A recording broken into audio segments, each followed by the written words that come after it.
name, algorithm, no Chicago for it, no Lion for it, so nothing. We haven't started doing it. There are few articles on it, which I have also referenced. Dr. Kushal unit way back in 2007 and 8. Some international centers are doing it. A lot of pediatric centers in US are doing it. But I think something which we can now do it easily as compared to what it was previously. So we all know it's definitely an area of need. It's like in a lot of countries we have area of need pathways for mental health care. This is an area of need for us. So testing modalities and hormone modalities practically untested. We don't really have anything to test. It's very limited in its availability. What we have currently available is testing at time. We all have been doing it for a lot now. It has some limited utility. There is extensive overlap between functional dyspepsia and gastroparesis. So it depends what we have given, how this has been done. But still, it is something which we rely on. Wireless mobility capsule, the magic pill from Medtronic, they have just started coming now. I think India they will come, but again, its production, in my understanding, is probably going to be stopped, but maybe it will change. So androgenism was always considered as a gold standard for small bowel dysfunctionality. But it is very cumbersome to do right now also.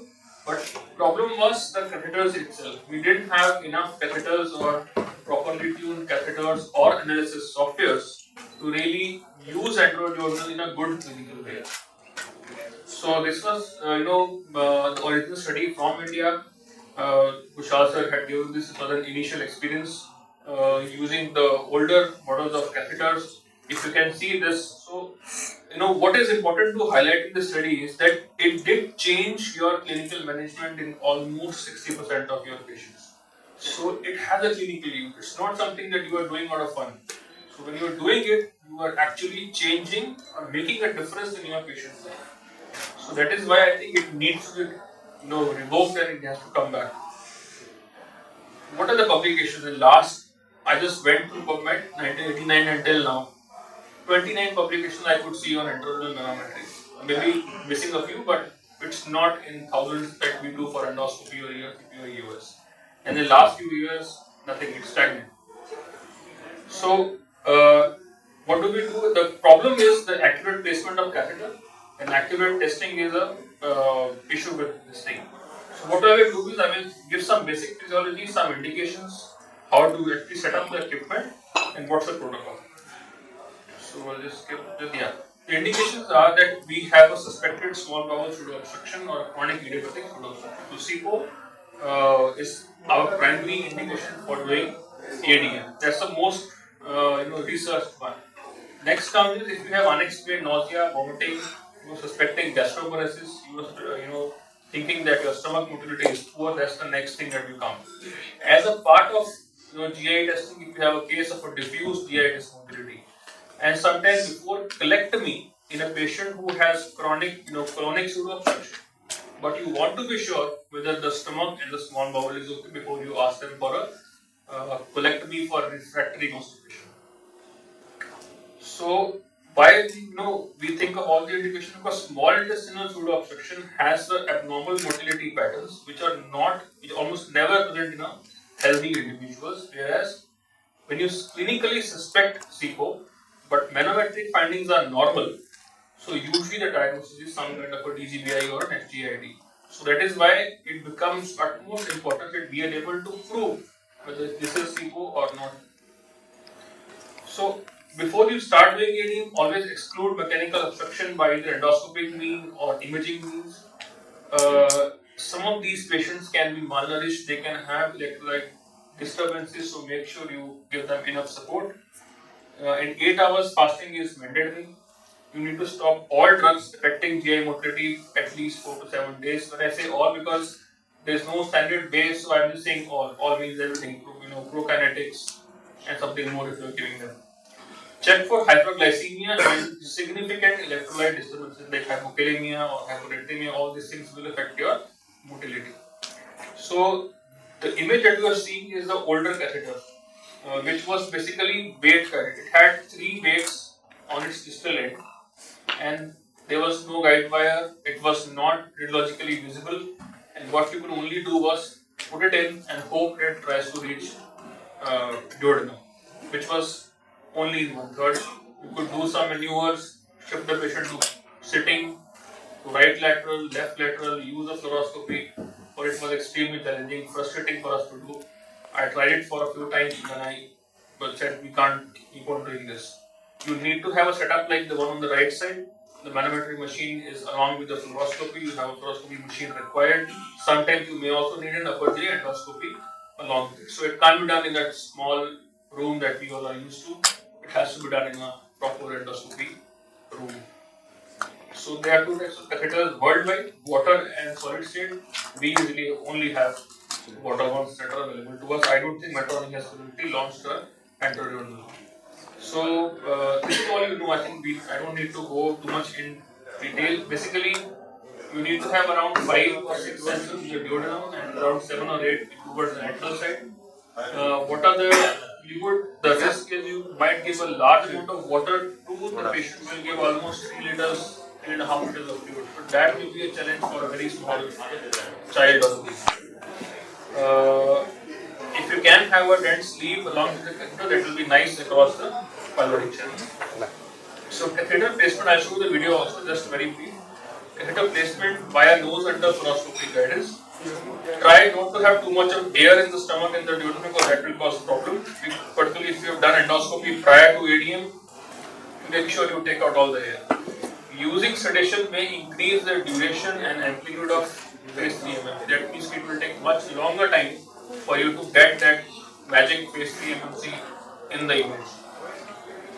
If you're using those older catheters, you try to keep it till the catheter goes till D3, and if possible, beyond ligaments of trees. Keep checking periodically under fluoroscopy guidance or identify the wave patterns on the equipment itself.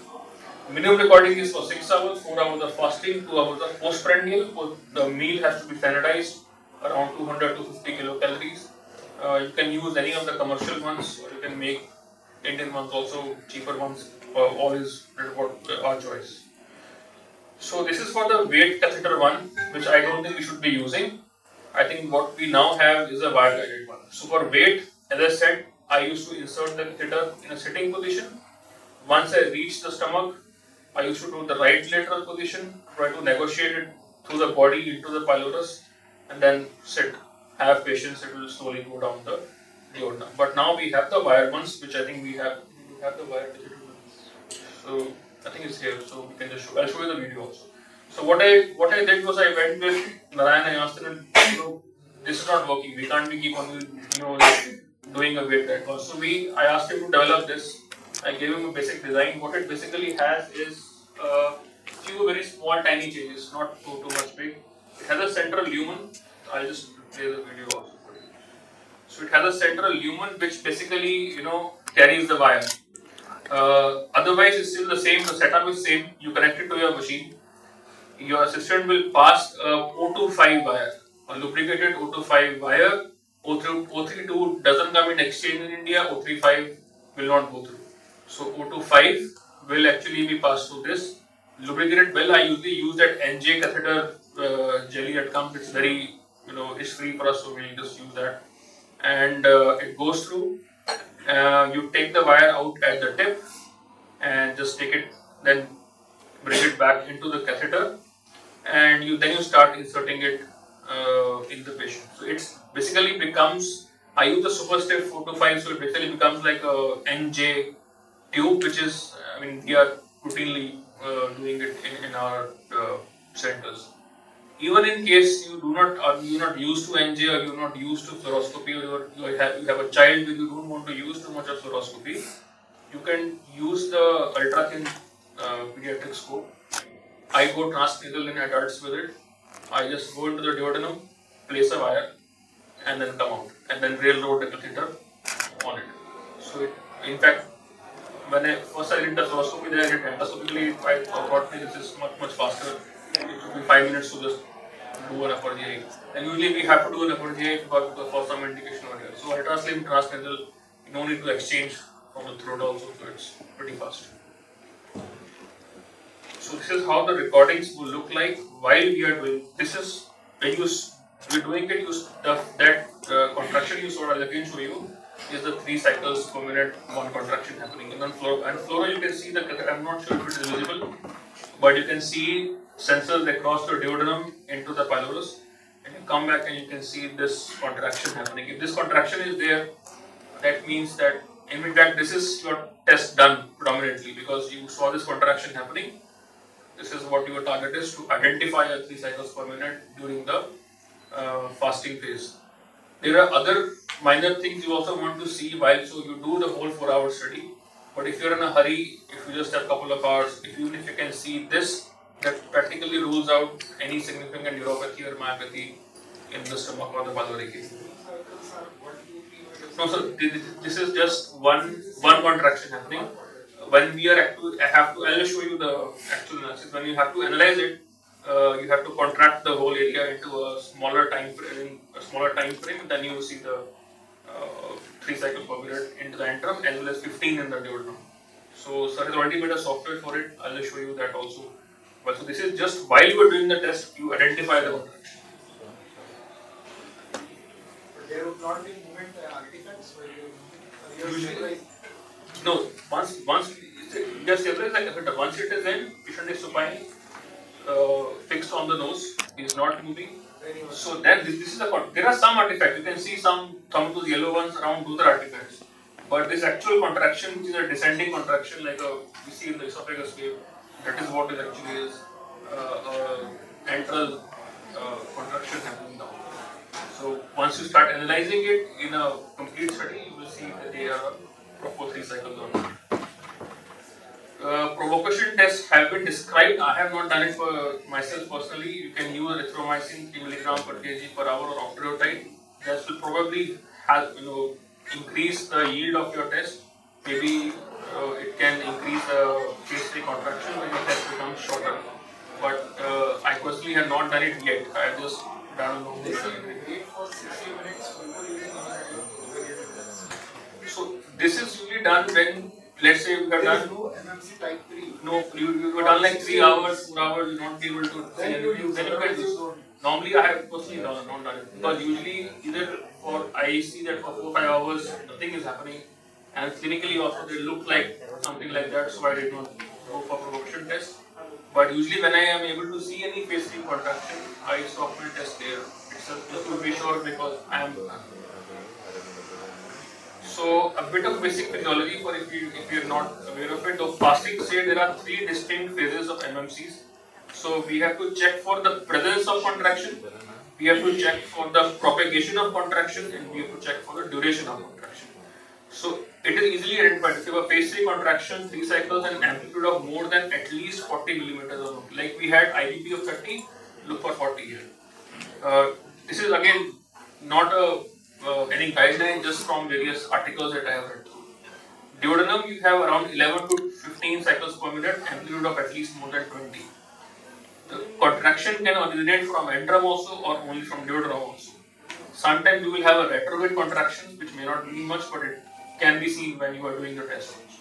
So these last for only 3 to 4 minutes, the actual contraction sometimes, followed by a very silent phase, phase 1, and you can have a subsequent very irregular chaotic phase like a phase 2. Once you've given them the meal, they will go into a full-blown chaotic phase. So highest contraction frequency is usually used as a marker for your sensor location. 3 cycles per minute for stomach and other 12 for duodenum. Movement artifacts can be identified as simultaneous pressure changes in all channels, and that we have to manually eliminate. There is no automatic way of doing it. Only a pressure fluctuation of more than 10 mmHg should be taken as a contraction.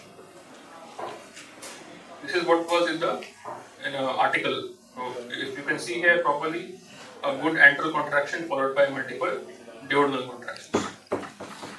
And this is what we could see from our catheter. You can see a nice contraction happening. The upper side is predominantly the antral, and the lower side is predominantly the duodenum.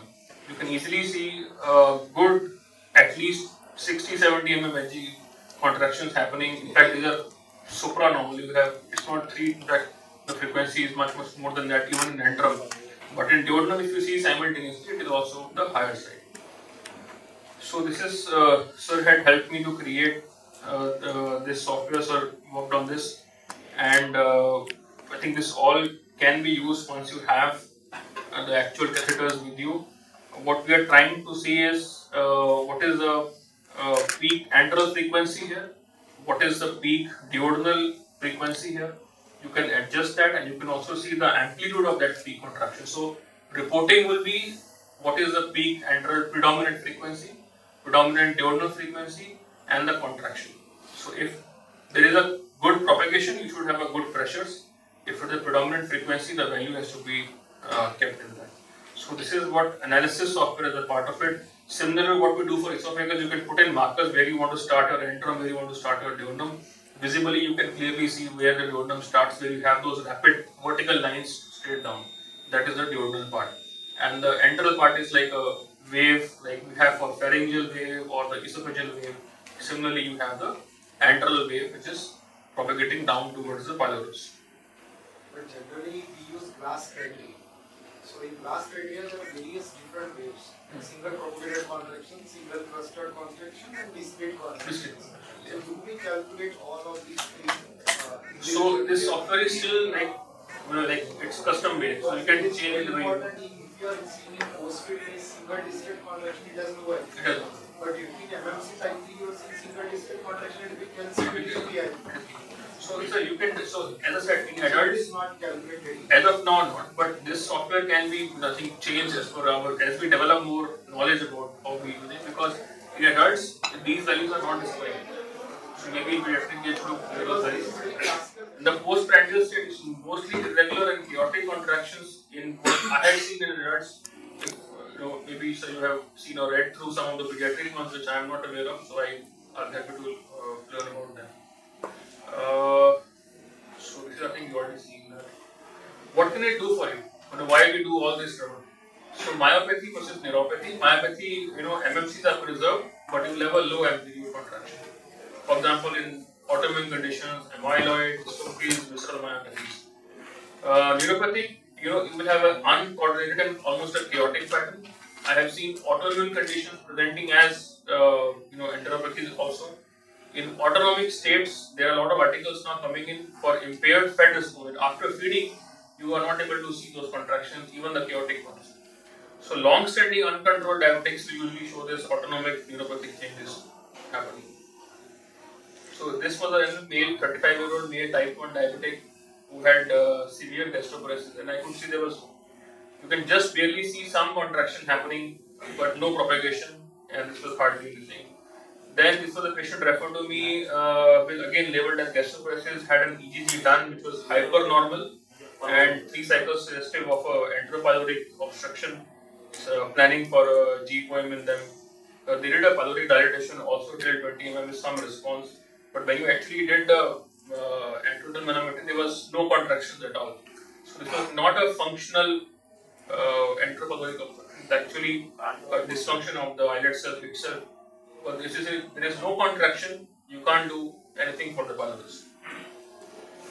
It's like a type 1 eclasia, even if you sometimes you do a POEM, they may not suffice. So for gastroparesis, can we use this as a diagnostic tool? Yes, it is, as I said, it is gold standard, but doing it, there are so many variables that can go wrong while you are testing it. But if done properly, in evaluated, as I said, this catheter, these recordings are not validated. Only I have done right now, so a few others have done. But as we start doing it, all of you start doing it more. So it is available to us now. We can. You can. I'm sure. I think Ryan can tell you. Software also. Right now it's only one, but this can be manufactured. I think should not be a problem. So you decide upon, you can't differentiate whether you do GES or GPOM depending on this catheter. You can. If you don't find any contractions, I don't do a GPOM in them. If you see the one. No contractions, you go for GES. There are some contractions which are happening, but they are not getting propagated, down, and you find that there is a functional obstruction at the pylorus. You can try doing a GPOM, but there is no onset of or no initiation of contraction itself. Then it's like a type 1 eclasia. You might dilate, may not help. So in pyloric contraction, duodenal will be there. GES, if it shows a very high value, it works very well. But problem with GES was 20%, 30% value जब आता है, you can't differentiate in the functional dyspepsia, because functional dyspepsia can also have some delayed GES in around 20% mark. So in pyloric obstruction, diurnal contractions will get it. So you will have an antral contraction which become hypernormal, but they will be propagated well, but they will not be transmitted down into the duodenum. But if you have no contraction at all in the stomach, no point trying to do anything for it. All the G point that you can see all this way till now, with we have been depending upon the EGG showing bradygastrria. Now we have been seeing the gastric scintigraphy. Do you think we have been doing something wrong that we must be missing certain reasons? Maybe, but I would say so that till I see that this catheter and this recording become really multi-centric validated, I will not comment on saying that this is the gold standard. Yes. This is generally recurrent vomiting, recurrent nausea with gastroparesis, enterodural manometry, reduced hypermobility, less contraction. GS works better, stimulation. And otherwise, in abdominal pain, predominant gastroparesis, G-poem better. But again, these are Abdominal pain predominant. So in these patients, one I showed you, probably a GES, gastric stimulation will work better rather than a G1. They were having contraction, but they are not getting well propagated down because of something in the duodenum as a function. That's where G1 will work better. So probably जो हम trial करते थे, maybe you inject buttocks or do pyloric dilation. That's where probably you can do this, maybe it is available, and select your cases in a better way. But we need more values. But we need more values. We need more values and more validation. I'm sure other centers have to come in. So this is what I have done till now, 11 cases. Most of them, I just sent this for IDDF also. My dominant motive of showing this was that the catheter insertion times are short. I'm not proving any validation of the values for the frequencies. The catheter insertion, which was the rate limiting step for me, that's what has been brought down to around 5-10 minutes, maximum around 15 minutes if you really have a tough case. But I'm sure if we do more, we can get more data from this available. So what are the most common findings? Most of them had gastroparesis. Whenever I saw it was usually having a absent contraction or poorly propagating contractions. In only 1 or 2 cases where which were classical G-poem eligible patients. But usually the US story was that the contractions were not there. Or if they were there, they were not of enough amplitude. So you go to that myopathic pattern, but I'm still not sure whether diabetes or gastroparesis should predominantly be myopathy or should in fact be predominantly a terminal neuropathy. So whether the neuropathy is converting into a myopathy, that I'm not sure. Correlation between the gastroscopy and this? So you start doing it and give it data. I will not do it. There is one paper by Leonard who studied basically urological and gastric empty calculation in patients of IBS with gastroparesis. And they found USG to be more cheaper way of handling gastric empty. So ultrasound based, there was one recent article also which had done forgetting the mapping of the gastric distension on ultrasound. Use some formula to calculate it, but it again, as ADM is in a trial basis, that is also possible in a trial basis. So no head to head. We use a single data needs head to head to its very Did you do a scintigraphy in all these patients? In all these, so most of them had, sir. Most of them had. I think gastroparesis ones usually one had, but there was no correlation that I could see between scintigraphy and ADM findings, because at right now I am not even confident whether the ADM findings itself do mean something or not. But yes, findings are there. I think we need more data to really understand where to place them clinically. But in a very, very early way, what I can say is that no contractions, don't go for G-poem, go for stimulation. Some contractions, some propagation, yes, G-poem can be. So that's it, sir. I think you need, this is my last slide, we need multi-clinic data. So I think all of you can start doing it, ask the client to maybe send you for a demo or something and then start doing it. Maybe we need more better software. Yeah, I think that input from all of you can come and get. You work out what parameters you want. Yeah. These are the standard parameters. Do you see There is an excellent paper by Nikhil Thapar. You have worked on creating this one. There is a glass criteria which is done by Birmingham Society. And they calculated which wave is present in which amplitude and which propagation and whether it is antigrade or retrograde. And that on that they formulated the criteria. More than 11 is PIV, more than 14 it would be never be enteral nutrition. It would be always total parental nutrition or intestinal nutrition. I think it's better to find details. I think we predominantly worked on adults, so we did not think too much of getting papers, but probably we can get admission. Should be integrated. Should be integrated. Which way? Contractions. Enteral contractions are integrated. So thank you very much. This calendar is just for the sake of it. Stayed out to my parents. KARE is what I asked when I to sell it as. K is Kapil's first letter and Renu is the mother's name.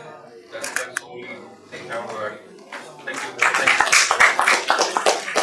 We can share a common protocol, I think. That Yes, would be a yes. much